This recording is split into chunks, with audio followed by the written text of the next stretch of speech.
Michael Jordan's 2311 Racing, along with Front Row Motorsports, is locked in a heated legal battle with NASCAR.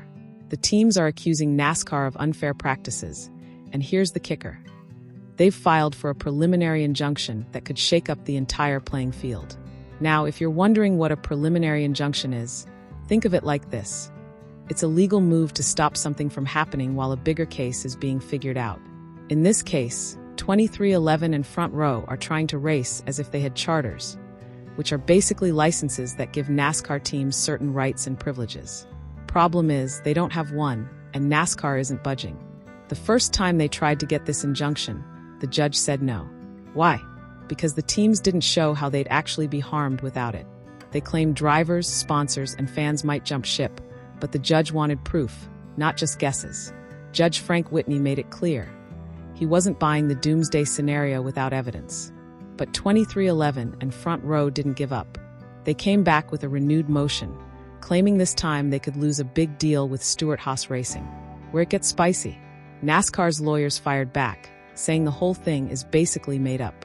They argue that any harm the teams face is their own doing, calling it, get this, self-inflicted.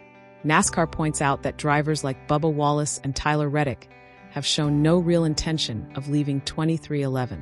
In fact, Wallace just signed an extension with the team in September, after all this drama started. So why all the fuss? NASCAR claims this is all a ploy by 2311 and Front Row to rewrite the rules in their favor without signing a charter. They even accuse the teams of coordinating emails and statements to make it look like their drivers are unhappy, when they're really not.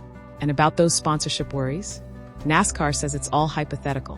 Even if the teams lose sponsors, NASCAR argues it's on them for stirring the pot with this lawsuit in the first place.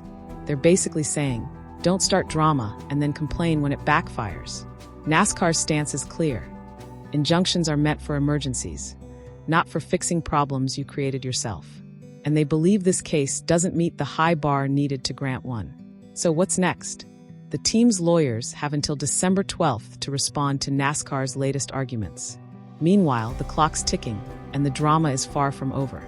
Until next time, keep your engines revved and your eyes on the track.